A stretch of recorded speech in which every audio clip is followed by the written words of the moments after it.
the Sports Reverends podcast. My name is Dan, and I'm joined with my big bro, the coach, Coach Joel. Coach Joel is not only a coach on the basketball court, but also a coach in the stock markets as well. I am a reverend and pastor downtown Toronto, also chaplain for Toronto Fire, and we got something special for you today. It's our Easter month. So exciting for us as believers, and then this season, it's a chance for us to talk more about some of the sports that are coming up, including playoffs and all the good signings, NFL draft. There's so much going on in April, so we got lots to dig into today. You know, a lot of podcasts will give you something to take away. We want to give you something different. It's a solution to every one of your problems. I know that's a wild statement, but that's our situation. We have gone through the mud.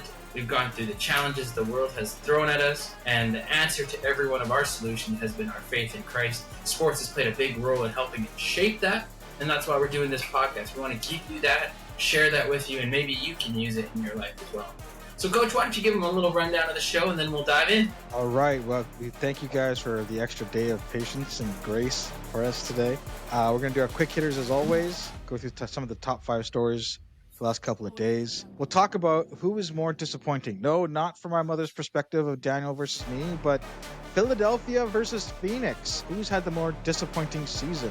And then we're going to transition into what I like to call, what has grace, or what can grace do for you? A lot of times we struggle, and we have to remember that we're made in God's image, but we're only human. So what can grace do for you? We can talk about some practical experiences about grace and what God has in store about grace for your life. Dan, why don't you start us off with our quick hitters? This might be our most legendary quick hitter news segment ever. Let's go. The Denver Nuggets have fired Michael Malone and won't extend GM Calvin Booth. The Nuggets currently 4th in the West. Wild. 3 games before playoffs. It doesn't matter if you got a winning record or a losing record. No one is safe. Carmelo Anthony. Not that Carmelo Anthony. The other Carmelo Anthony. Dwight Howard, Sue Bird, Maya Moore, Danny Crawford, and a bunch of others have headlining the 2025 NBA Hall of Fame inductees. Let's go.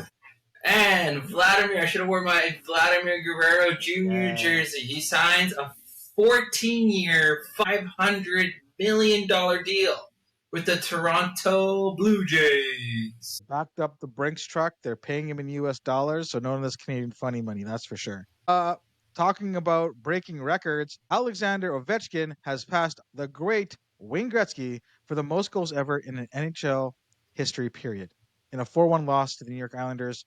I will say this, the Islanders gave Ovi a tremendous standing ovation. They did well, even though he didn't win it at home. Well-deserved, Ovi. I don't know how I feel about it, but good on him. Good on him. Yeah. Lastly, the Florida Gators defeat the Houston Cougars 65-63 to win the NCAA Men's Basketball Championship. Bye-bye, Duke. Like it was busted. So I'm starting the rumor. Please be aware it's a rumor and rumor only. Cooper Flag is going back to university for a second year. So the plant for Flag has been a complete waste. And Duke's going to win the NCAA championship next year. So that's the rumor I'm starting. And if you choose to believe it, that's on you. But we'll go from there. Breaking news. Cooper Flag back to college for year 2. Sorry, tanking NBA teams. Before we go anywhere else, let's handle some business. Handling business, not messing around with this. If you are looking to find a way to manage your money, if you're looking to understand what exactly is a TFSA or an RRSP or return on investment, or what does the tariffs mean for my bank account, look no further. Train to Invest is here to educate you as a novice and help you train to become an expert trader in the stock market. Our process here is to teach you the skills necessary so that you don't need a middleman, so that you can make sound financial decisions on your own. If you're looking for a second source of income, if you're looking to plan for retirement, maybe you have a special someone, you want to get your wedding stuff all sorted out, or your kids going to university, we are here to help you. We have a well-documented, proven track record of helping those who want to learn a new set of skills how to be successful in the stock market. You can reach us at www.train2invest.com, train2invest.com. Download our free ebook, give it a read, and then reach out to us because we want to make sure that we're the right fit for you. We aren't a fit for everybody, but we could be for you. So check us out again, www.train2invest.com, train2invest.com, and we look forward to partnering with you to helping you make all of your financial and future goals. All right. Speaking of future goals that were not made, getting serious right now. Okay, we're right off the bat, really serious. The Phoenix Suns and the Philadelphia 76ers have both had terrible, absolutely terrible seasons. But here's the real kicker. Who's had the worst season? Phoenix or Philadelphia? What are your thoughts, Dan? This is wow. These are both incredibly disappointing teams. I think if both teams were healthy, it'd be easier to judge this. But Phoenix has been relatively healthy this year. That's kind of, I think, where the bigger stinker then has to be laid. It's the Phoenix Suns. They had Kevin Durant, Devin Booker, Bradley Beal with that no trade clause. We hyped them up with Tyus Jones as they're finally having a solid point guard, but they just don't play defense. They have zero defensive awareness. It's horrible to watch. Right now, without Kevin Durant, who has been playing amazing, he's been putting up the numbers, playing decent on the defensive end too. They are just a horrible basketball team. So I think Philly has the built-in excuse with the injuries. I would like to have seen them been healthy, and I kind of feel bad for Nick Nurse and the situation that he's in, having to coach these bums that just won't play. But I would have to say, with the slightest degree higher of disappointment, is the Phoenix Suns, the Kevin Durant-led Phoenix Suns. Let's make that Yeah, Philadelphia is exactly who we thought they were going to be. Mm-hmm. I had zero expectations that they would come in, play well, be healthy. That Paul Pierce would become playoff P. That Embiid would rediscover his form. Yeah, sorry, Paul George. Wow, I saw a reel of Paul Pierce the other day. That's why. Paul George, and they're exactly what we thought we were. Overpaid, underperforming. I feel bad for Maxley. That kid his game has grown, that's for sure. Mm-hmm. But it has been a struggle. I am 1000% in agreement with you that Phoenix has had a much more disappointing year. We had them in the top tier of our playoff contender pretender list at the beginning of the year.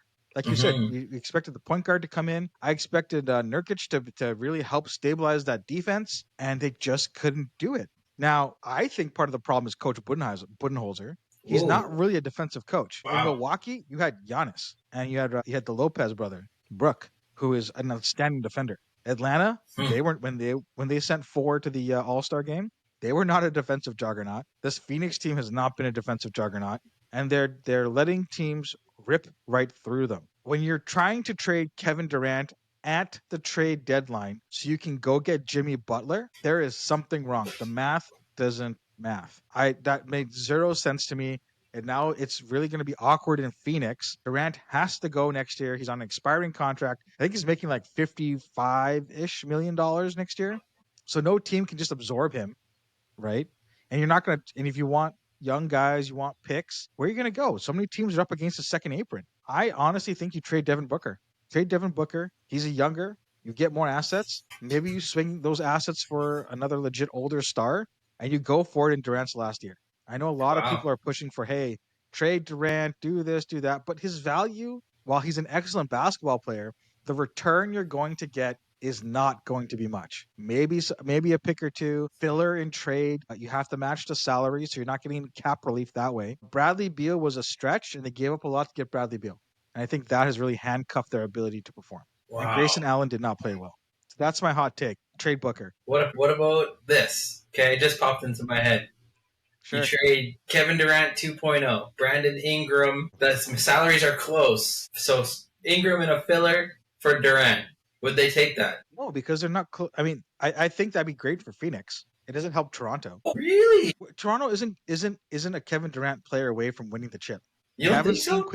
We haven't seen Quickly be healthy. We haven't seen RJ be healthy. Come on. Grady Dick. RJ's been playing great. He's been playing great, but he's not consistent. Grady Dick is going to be a third year. Scotty has been pushing himself. He's out of his depth. And you got Pirtle. So, like, you add in Kevven Durant, there you go. You're probably going to be 5th or 4th in the East. Oh, really? But you're not taking over the East. Boston's still going to be there. Cleveland's still going to be there. They have to blow some stuff up. New York's still going to be there, right? and New York matches up really well with Boston and in this version of Toronto. So while it's a good idea, if this was 3 or 4 years ago, sure, I'd be down. Oh yeah, But a when we could have 36, got him. 37-year-old Durant, I don't know. Yeah, he's I don't getting think up it's there. there. Yeah, And I don't think he would want to do that because he knows he's not well, actually, you know what? Who knows what Kevin Durant wants? who Let's be knows? honest. Who knows? I don't think, he could go play for $1 million and the veterans minimum and be like, yeah, I want to go play with LeBron. Sure, let's go do it. He could do something I could see crazy like it. that. I could see it. So I don't know. But Maybe he gets I bought like out. what you said there about Mike Budenholzer. Wow, he could be the Yeah. nucleus of the issue, which kind of brings up the next coach that you wanted to talk Mike about. Malone. Yeah. I What are your don't thoughts on think Michael Malone being fired? I don't think I've ever had a season where coaches in winning positions are getting fired, not just quitting, but fired for performance issues this close to the playoffs. In Memphis, John Morant being a big baby. In Denver, they just won the chip 2 years ago. Mm-hmm. This is a baffling move. It reeks of desperation. And the only way I can see this happening is if Jokic is saying, get rid of him. Really? That's the only thing I can think of because the assistant coach who's stepping in as interim position, he can't put together a whole new system in 3 games. Mm-hmm. What do you get? Your rotations might change a little bit, but you have what you have. And That's true. like in the locker room, what you got to be totally demoralized, totally demoralized. So this could be something where they decide we're gonna blow it up, get rid of Aaron Wow. Gordon, get rid of Michael Porter Jr. Maybe trade You, Jamal Murray. you Like, are our footy expert. Now, the owner sure, of the Nuggets also owns Arsenal. yes, Did correct. they I heard that they did something similar recently. Is that true? No, Arsenal's coach has been there for the last couple of years. Michael Arteta's been there. They've doing really well. They were second in the Premier League last year. They just won against Real Madrid in the Champions League a couple days ago. I think Michael Arteta came in but after the season ended, basically. Oh, okay. It wasn't just like, hey, we're gonna get these next set of points and win the whole thing. It was similar in that sense, but I don't think it was done anything drastic like this. Like that's like I don't know, firing your professor right before the exam. Yeah, it's Nothing's gonna crazy. change. You're still gonna learn what you've learned. The exam's gonna be the same. You're just going into it with a bad attitude. It's funny to I don't see know. all these analysts talk about Michael Malone and how they're finally saying that it had to be from the players making a complaint about him and then they related it. Oh yeah, like LeBron did for Darvin Ham and like you said, John Oh, Morant for Taylor yeah. Jenkins. So yeah, maybe you're right. Maybe they did. Maybe it was a Murray and Jokic. Maybe I did see Jokic and Mike Malone get into it like 4 games ago, and they were really heated on the bench there. So I don't know. It just didn't seem like Jokic is built that way. But who knows? No, it does. But also, like, even if you don't get along, like 3 games for playoffs, It's like, what crazy. does this do for you? It doesn't give you a Yeah, boost at no all. idea. So Give that's kind of the strange. give the assistant a few games and a playoff run to see if he's worth it, or they're going to look somewhere else. If you're in the playoffs, you got to be licking your chops now, thinking, "Man, I want to play Denver." Oh yes. If you're Right? a team that's rebuilding, I'm licking my chops and trying to sign up Michael Malone or Taylor Jenkins. I think they're both really good coaches. Yeah, absolutely, absolutely.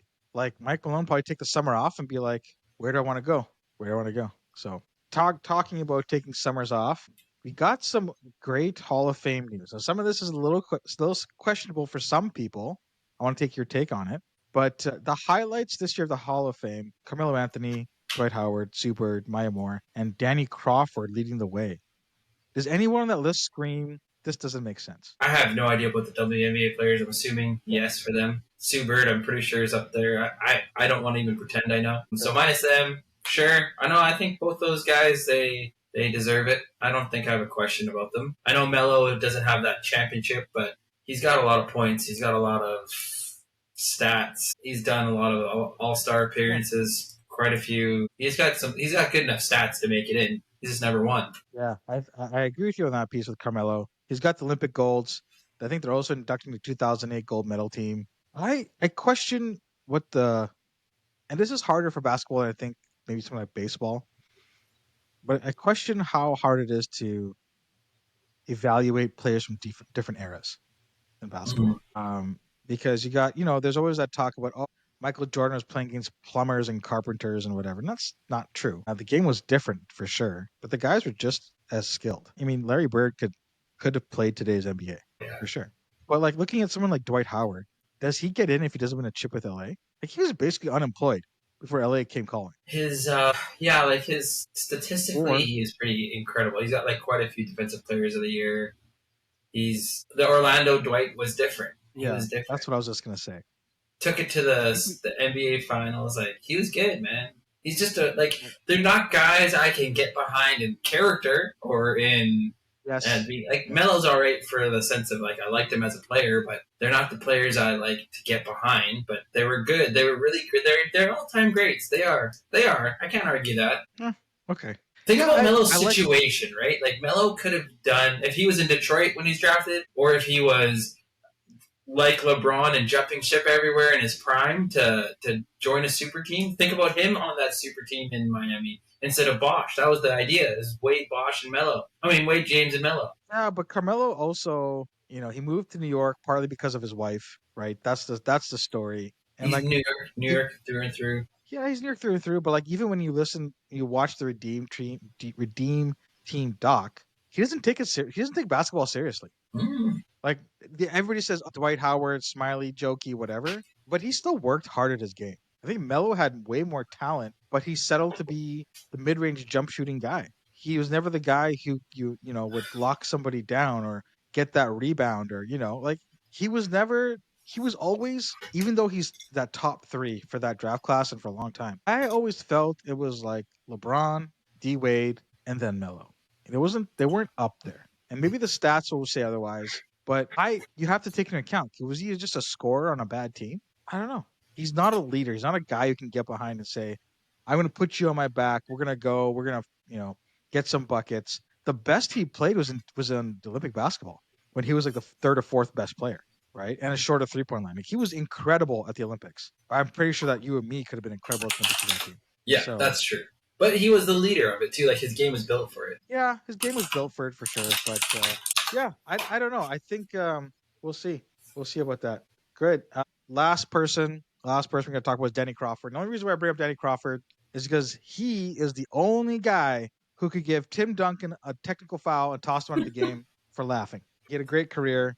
It was up and down for sure in terms of players generally like him, but he's a referee. What are you going to do? I think for the most part, he's one of those refs that were fair. He was consistent. Yeah. I mean, consistent. So you have to give him that. That's really all I care about in a game is for the ref to be consistent both ways. Don't favor superstars overly, and I think that's why a lot of players didn't like him because he would push back to the stars, right? And I like that. I like that he had a backbone. Yeah, I think so too. I think he was a good ref for sure. Everyone makes flaws too. Obviously, that Tim Duncan one was out of pocket for sure. Was that Tim? Was that him doing that, or was that Joey Crawford? Yeah, it might be. I thought we are. Maybe I'm getting my guys wrong. I think you are. I could be.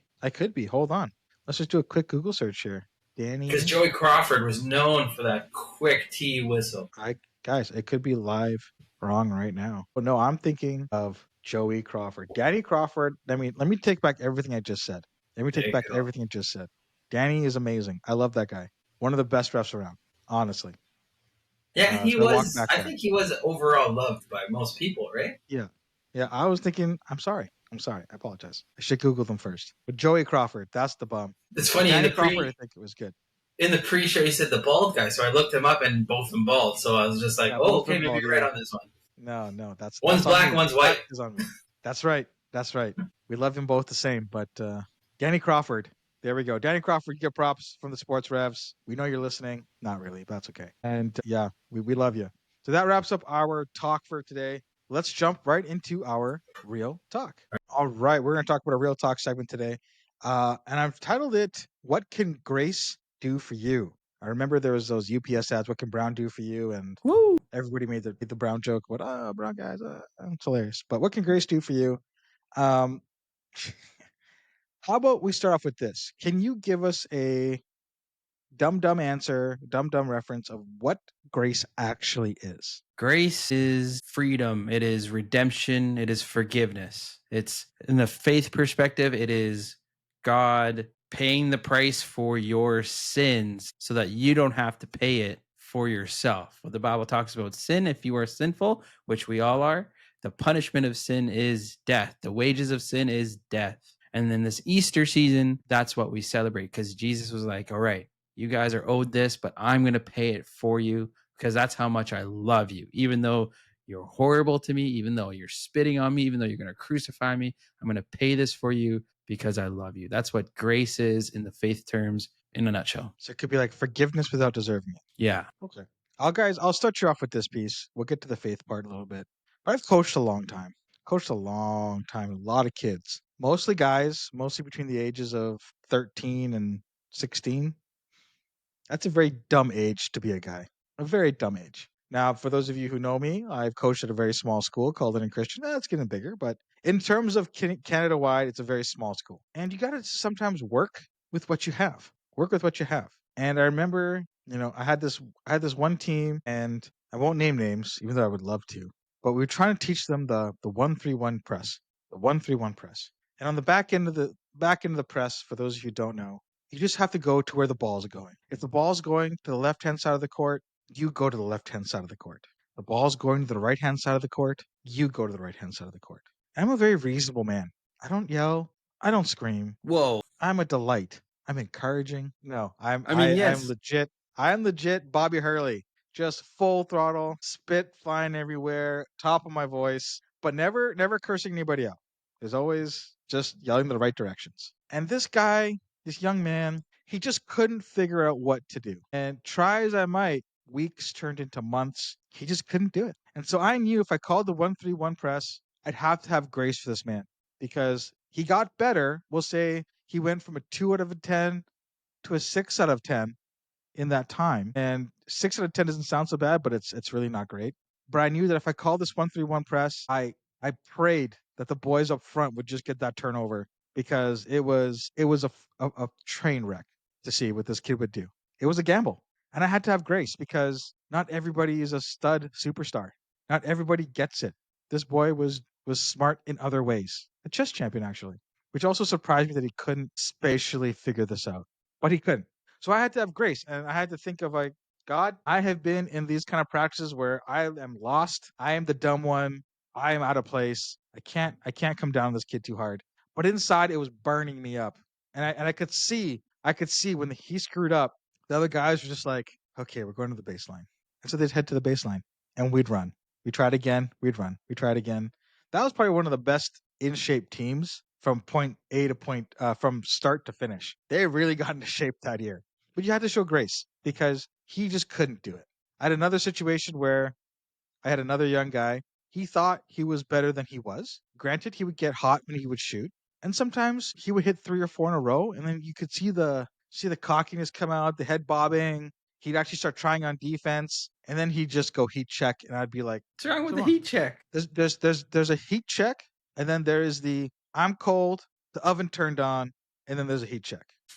It's different. It's different. And this kid, all he had to do was just be a little more cognizant of where and how his feet were planted. When he was on his feet planted, bent at his knees, it was gorgeous. He had a funny release, but it went in. When he started hopping around, looking at young Steph Curry, that's when you have to shut that down. And even though I forgave him for being a cocky little man, how you approached that could have been better, I would say. I could have been nicer. I could have been more understanding. But it was a lot of yelling, a lot of screaming, a lot of sit down. I don't care who your dad is. And that's, grace, while we can forgive, it's about how you give that grace, right? Because just like tithing and giving, the Lord loves a cheerful giver. You can't just give out of duty. That's just writing the rules. You have to give because you want to give. Same thing with grace. I can forgive you, but that actually means I have to forgive you. I can't harbor resentment. I can't harbor anger. I can't harbor, oh, you deserve this. So, yeah, it's, hey, man, we're good. Try again. So, in the basketball world, that has happened. I have been the recipient of grace myself. I know mom, I love her. She signed me up to play basketball when I was in grade 5, I believe, for community basketball. She signed me up to play with the grade 6s and 7s. And I was a mess. I was physically not as capable as they were, not as experienced. I was also this little Christian kid playing with all these uh, kids who were not Christians, going into middle school and I think, yeah, not high school, but middle school for sure. And you know, the coach Niles, that man had grace. I don't know what mom said to convince him that I would be okay. She probably lied about my age or something, but it was bad. But that man had so much grace for me. He had patience, and the guys, they mercilessly picked on me. But I became better. I became better. But the grace is the forgiveness part. I think is important because in the real world, whether you're a leader or a not leader, how you forgive and how you approach people with grace is important because it has to be heartfelt. It has to be meaningful. And at this time of Easter, the ultimate sacrifice of Jesus dying on the cross for your sins, like Dan said in the opening monologue, you don't deserve it. We don't deserve it, but he did so willingly, and that's, I think, incredible that you can have this gift for free. Yeah, I was kind of inspired by the Florida Gators championship in the national men's basketball tournament, NCAA basketball tournament for the men's. The name of the guy is Will Richard. He shared his testimony after winning about wearing number 5. Number 5 is a number represented in scripture about grace. And he talked about how he needed grace, how grace has changed his life. And I think that may be a step of understanding for most people, that it's understanding that, yeah, you actually need grace in this life. You could come from the perspective of what you do in life doesn't hurt anyone else. You'd probably be deemed as a good person in many people's eyes, right? You don't do anything to hurt them. All the content that you watch doesn't hurt anybody. All the stuff you do doesn't hurt anybody. It's just for yourself, for your own pleasure, your own satisfaction, and everything you do. And when you come to the understanding, like I said, everyone, even the most holiest of holy you can think of, every single person needs grace. It's because we're sinful, and that's the beauty of what Jesus did for us. And it's a very freeing thing to understand that God can actually offer you this grace. You know, I think a lot of people, I shared this last Sunday. I think a lot of people have the idea of Christianity and church, of it being judgmental. The Bible is judgmental, and it is something that will it's a turnoff to go to church or to hang out with Christians because that's what they do. All we do is judge you. And I think that's a misconception. What it is, I shared it this way. It's like your food habits. If you're going to eat Cheetos and fast food burgers and just drink sugary Mountain Dew, you're not going to be able to show up to the beach with an 8-pack. If you were trying to sell that idea to other people, they would look at you like you're crazy. And I said on Sunday, they'd actually have to probably take a couple steps back to see all of you, because that's what would happen. All right. It's not the right nutrients for your body. Your body doesn't starve for that. And what we talk about is what the scripture does, what God does for us. What we do is in the Christian faith is that it's God replacing what will kill you with what you need. So it's, instead of the fast food burger, it's a T-bone steak with a balanced meal. It's the potatoes, you got the vegetables there, and it's what you need. It's what will help make you live a healthy life and a long life. And that's what this removing this sinful stuff of the world and replacing it with what you need. That's what God does for us. And he paid that price for us and then offers this on top of that, right? So this is the beauty of grace, and every single one on earth needs this message. It's the foundation of what we believe in. And that's why we're here. That's why we're doing this podcast, is to share this foundational message with you. So if you're here today and you've never even thought of grace, this is a great starting point for you to think of what Christianity and their faith is all about. Can you earn grace? Is there a way to Absolutely. get grace? Absolutely not. You cannot earn it. You can't be the top of your class. Doesn't matter if you're the top of your class or the first round draft pick like Cooper Flagg is going to be. You can't earn it. It's something you have to allow God to do for you. You have to ask God for it. So it's one thing to try and live. I'm not encouraging not living the way the Bible tells us to, but you still have to receive it only from the Lord. I think it's a very cognizant point. Is grace is freely given. It's up to you to accept it or not. And I think a lot of people get hung up on this idea of, but I don't deserve it. Why should I get this? You're right. You don't deserve. I don't deserve it. I'm a sinful human being. But God loved me so much that he sent his only son to die on the cross for me and for you. Christianity is often quoted as lots of rules and regulations. And it's not really like that.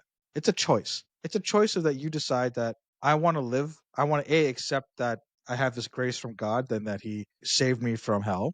But it's a choice that I also want to live a certain way. It's not about do's and don'ts. It's about how do I want to live and experience my life. And you look at Jesus. Jesus had fun. Jesus, his first miracle was turning water into wine.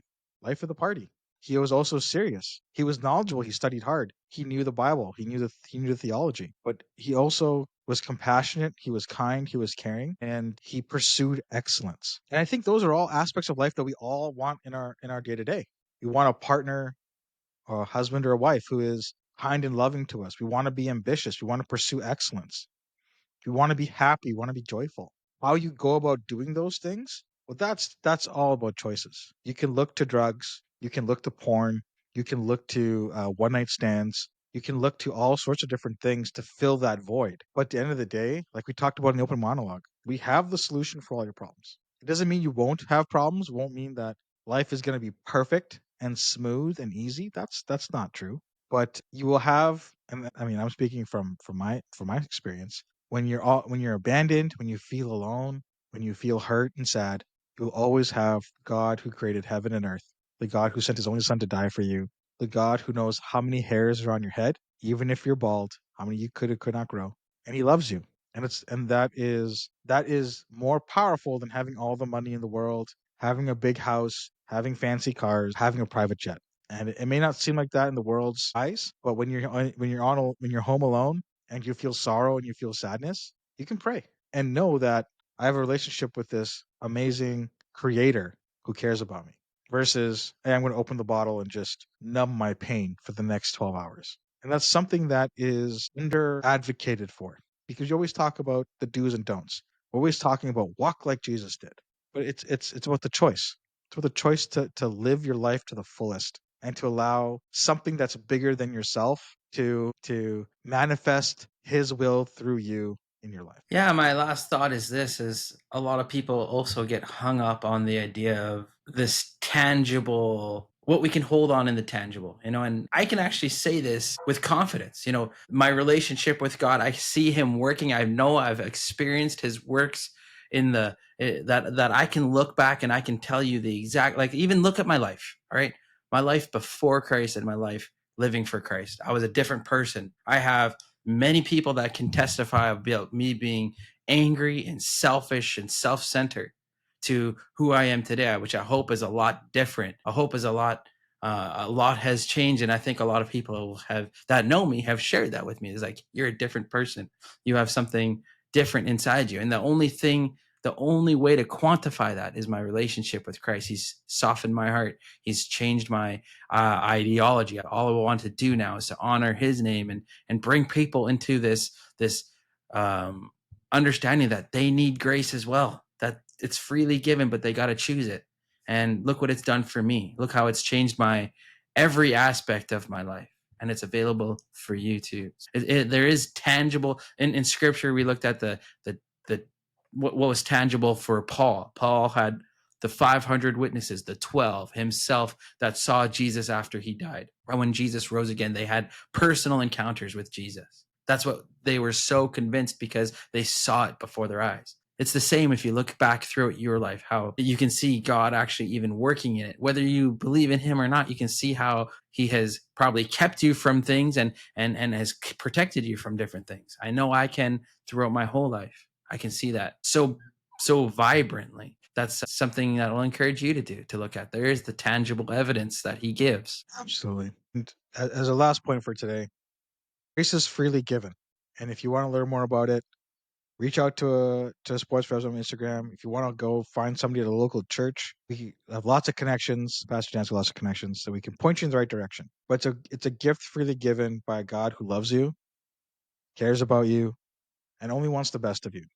And we want the best for you guys too. So make sure if you have any questions, hit us up on X, on Facebook, on Instagram, on the YouTube comments. We'd love to hear from you. And if you have a story about how God's grace has impacted your life in a real and meaningful way, we'd love to hear that too.